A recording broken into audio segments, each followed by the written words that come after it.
Bismillahirrahmanirrahim. Assalamualaikum warahmatullahi wabarakatuh. Alhamdulillahirabbil alamin. Wassalatu wassalamu ala asrofil anbiya'i wal mursalin wa ala alihi wa ashabihi ajma'in. Amma ba'd. Berfirman Allah dalam Al-Qur'an surat Al-Asr, wal 'asr innal insana lafi khusr illa allazina amanu wa 'amilus solihati wa tawassaw bil haqq wa tawassaw bis sabr.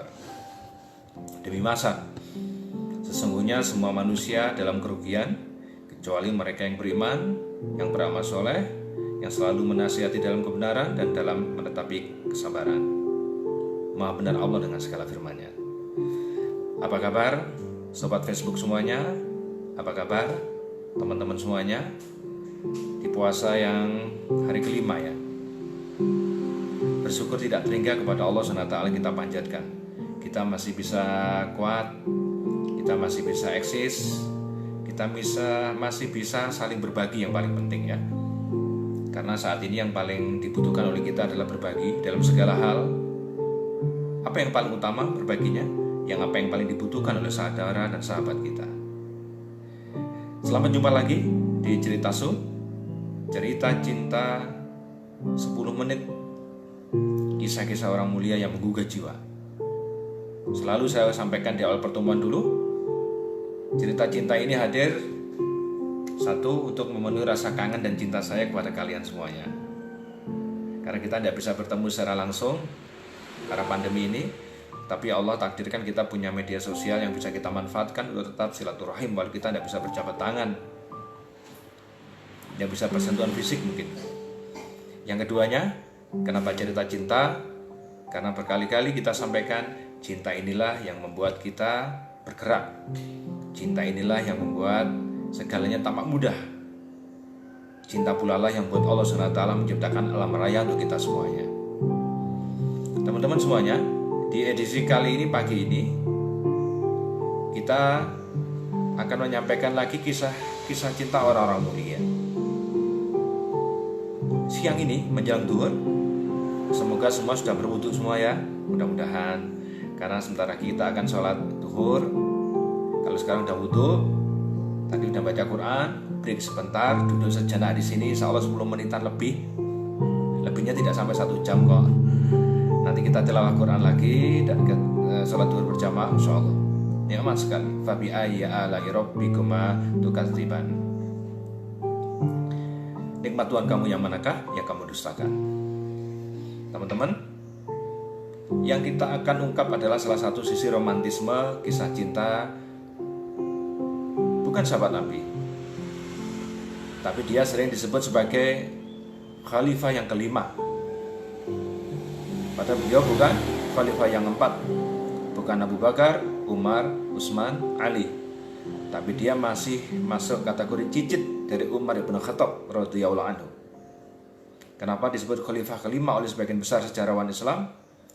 Para ahli fikih juga sebagian mengatakan begitu, karena keadilannya dalam memerintah, ketegasannya dalam memerintah, kedekatannya dengan Allah, kesederhanaannya, kezuhudannya, ketawaduan dan seluruhnya. Beliau hampir mirip dengan khalifah yang 4. Inilah Umar bin Abdul Aziz.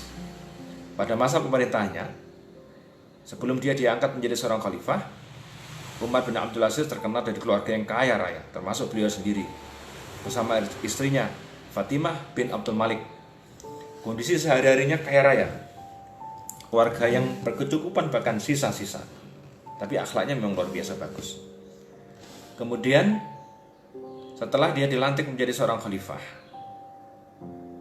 pertama kali yang dia sebut adalah Inna lillahi wa inna ilaihi raji'un. Beban berat yang akan dipikulnya, sesuatu yang sangat menyesakkan dada yang akan dihadapinya. Maka untuk menguatkan itu, yang dilakukan oleh Umar bin Abdul Aziz adalah mengumpulkan keluarganya, khususnya kepada istrinya yang paling dia cintai satu-satunya, Fatimah binti Abdul Malik. Dikatakan kepada Fatimah, istrinya, ya istriku, sekarang aku menerima beban yang begitu amat berat. lebih berat dari dunia dan seisinya untuk memikul amanah ini. Maka aku putuskan, semua yang aku punya selama ini aku berikan untuk negara, aku berikan untuk Baitul Mal. Bagaimanakah dengan dirimu? Kalau engkau menerima keputusanku, ayo kita bersama-sama berjuang mensejahterakan rakyat. Kalau engkau tidak siap, kupisahkan engkau dan kuberi beberapa harta untuk kamu bawa. Cinta yang penuh pendalaman kepada Allah. Istrinya menjawab, demi Allah suamiku, aku akan terus bersamamu dengan kondisimu dan akan membantumu memikul amanah yang berat ini sebagai bentuk ibadah kepada Allah untuk mensejahterakan rakyat. La haula wala quwata illa billah. Dua insan yang sedang dalam kondisi mitsaqan ghaliza, ikatan yang kuat sebagai suami istri atas dasar Allah. Teman-teman yang saya muliakan, saya tidak akan bercerita tentang kedahsyatan beliau. Dalam masa pemerintahnya 2 tahun saja, sekitar 2 tahun, ambil zakat sampai kebingungan untuk mentasarufkan zakatnya. Karena di seluruh kekuasaan Umar bin Abdul Aziz tidak ada orang yang berhak menerima zakat. Sebagian riwayat menyebutnya sebagai tidak ada kemiskinan lagi. Kalaupun mereka ada yang miskin, mereka ifah menjaga diri untuk tidak meminta-minta dan lebih suka untuk dalam kondisi yang ada berjuang, tidak mau menerima zakat walaupun punya hak. Tapi sebagian besar riwayat menyebutnya memang tidak ada orang miskin. 3 benua dalam kekuasaannya, Jazirah Arabia, sebagian Asia, dan Afrika dalam kekuasaan Umar bin Abdul Aziz. Teman-teman yang saya muliakan, ini tentu saja bukan beban yang mudah. Pekerjaan yang begitu berat, sesuatu yang harus dipikulnya, amanah yang harus menjadikan dirinya berhati-hati, karena nanti akan menjadi pertanggungjawaban bukan hanya kepada rakyatnya, tapi kepada Allah SWT di hari akhir nanti. Salah satu saja riwayat yang menceritakan bagaimana cintanya beliau kepada Allah, yang di dalam cintanya itu juga ada rasa takut kepada Allah. Ketika beliau malam hari di kamar kerjanya dengan satu lampu punya negara dan mengerjakan tugas negara sampai larut malam, anaknya mengetuk pintu untuk mau bertemu ngobrol dengan bapaknya. Assalamualaikum ya ayah. Waalaikumsalam anakku. Bolehkah aku masuk ayah? Saya akan berbicara sesuatu kepadamu yang amat penting. Kemudian ayahnya mengatakan, sebentar, jangan masuk dulu nak. Kamu mau bicara masalah negara, rakyat, atau bicara pribadi keluarga kita? Sang anak mengatakan, aku ingin bicara tentang aku ayah, tentang keluarga kita. Baik, kalau begitu masuklah. Apa yang terjadi? Ketika anaknya masuk ingin membicarakan sesuatu, lampu yang sejak awal menemaninya dalam bekerja dimatikan oleh Umar bin Abdul Aziz. Sang anak pun bertanya, ya ayah, kenapa lampu ini kau matikan? Kita tidak bisa melihat dan dalam keadaan gelap. Apa kata Umar bin Abdul Aziz? Anakku, lampu ini menyala karena minyak, dan minyak ini adalah minyak negara, uangnya uang rakyat. Sementara kita mau berbicara bukan bicara masalah negara dan rakyat, tapi bicara masalah keluarga. Maka aku tidak ingin satu tetes minyak ini punya negara kita gunakan untuk kepentingan keluarga kita. La ilaha illallah, la haula wala quwata illa billah. Kita rindu sekali dengan pemimpin seperti ini. Baik, sekali lagi teman-teman, kita hanya menceritakan sekelumit saja betapa sederhananya. Seorang raja di Romawi pun mengakui kebesaran dan kesederhanaan Umar bin Abdul Aziz. Ketika datang di rumahnya Umar bin Abdul Aziz, dia datang di suatu tempat dan dia melihat ada suami istri sang raja itu. Wallahu alam, saya agak lupa namanya. Suami istri bekerja sedang membersihkan jalan seperti menggali parit begitu di depan suatu rumahnya sangat kecil dan pendek. Kemudian si utusan Romawi itu, ada yang mengatakan utusan, ada yang mengatakan raja Romawi itu, bisakah kau tunjukkan hai orang tua, ya di sana, fulan, tempat rajamu, tempat presidenmu, rumahnya. Kemudian orang ditanya itu tersenyum dan mengatakan, ini rumahnya, dan akulah Umar bin Abdul Aziz.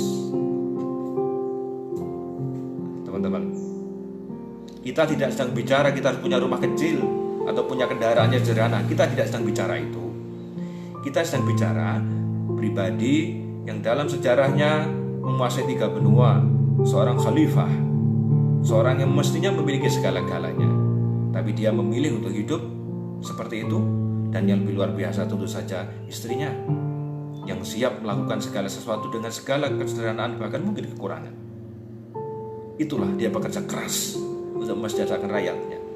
Sampai-sampai ucapan kakeknya Umar bin Khattab pernah disampaikan, seandainya ada unta jatuh di lubang di daerah kekuasaanku, maka akulah akan bertanggung jawab sepenuhnya. Unta saja adalah bagian daripada yang akan menjadi pertanggungjawaban dirinya. Teman-teman semuanya, kita lihat sisi yang lain. Kita ceritakan di awal itu tentang kedahsyatan beliau memang, tapi ada sisi lain yang luar biasa. Setelah capeknya dia mengurus negara pagi, siang, sore, dan malam, karena pernah dikritik sama anaknya ketika setelah sholat duhur, sebelum duhur dia istirahat sebentar dari pekerjaannya sebagai presiden. Si anak bertanya, ayah sedang istirahat kah? Iya nak, ayah sangat capek sekali. Ayah istirahat sebentar, kita nanti sholat duhur, dan nanti kita akan kembali mengurus rakyat. Apa kata anaknya? Ayah, siapakah yang bisa menjamin umur ayah sampai duhur dan nanti bisa mengerjakan lagi amanah yang diberikan pada ayah? Umar bin Abdul Aziz marahkah? Tidak layakkah dia beristirahat sebentar saja, yang dia telah hari-harinya untuk kepentingan orang banyak? Tidak bolehkah dia beristirahat sebentar? Tentu boleh sekali. Tapi inilah keluarga yang sangat mencintai Allah dan Rasulnya, saling mengingatkan. Ayah tidak marah dan mengatakan, bersyukur padamu ya Allah, dikarenai seorang anak yang mengingatkan akan kelalaian ayahnya. Lihat teman-teman, Umar bin Abdul Aziz menyebutnya lalai pada haknya untuk istirahat sebentar, tapi dia mengatakan lalai dan tidak marah diingatkan anaknya. Teman-teman yang saya hormati, mudah-mudahan Allah menjadikan keluarga kita keluarga yang diridhoi Allah.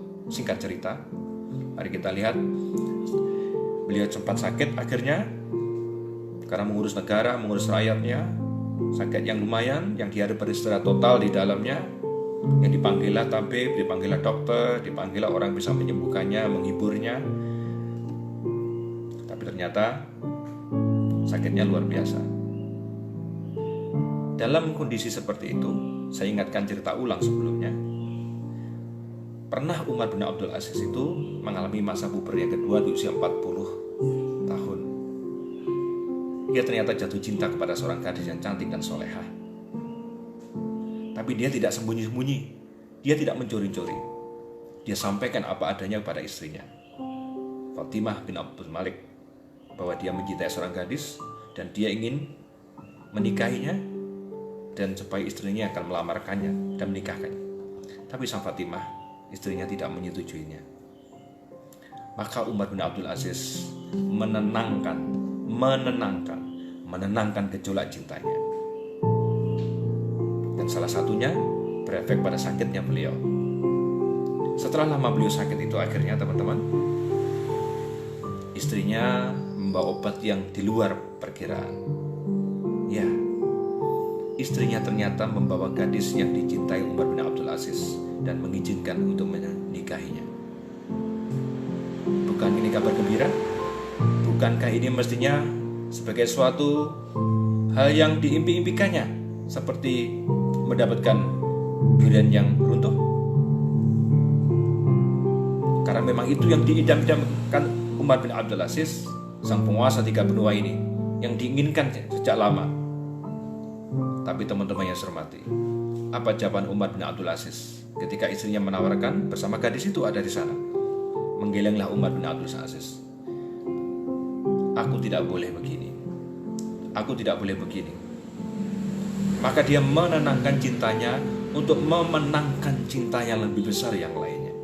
Ya, dia tahu cintanya kepada Allah di atas segala-galanya. Dia ingin mencintai Allah dengan menghabiskan waktunya untuk rakyatnya, untuk ibadah, untuk keluarganya sekarang. Maka teman-teman, batallah pernikahannya Bahkan Umar bin Abdul Aziz pun akhirnya memilihkan pemuda yang terbaik untuk menikah dengan gadis itu. Coba apa yang terjadi kalau dengan kita sekarang? Luar biasa sekali kan? Cinta memang menggebu, tapi cinta kepada Allah dan efek-efek yang lainnya dia pikirkan. Jamaah rahimakumullah.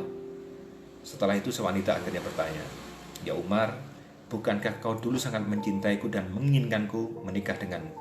Tapi kenapa sekarang engkau seperti ini menolakku? Apakah sudah tidak ada cinta lagi kepadaku?"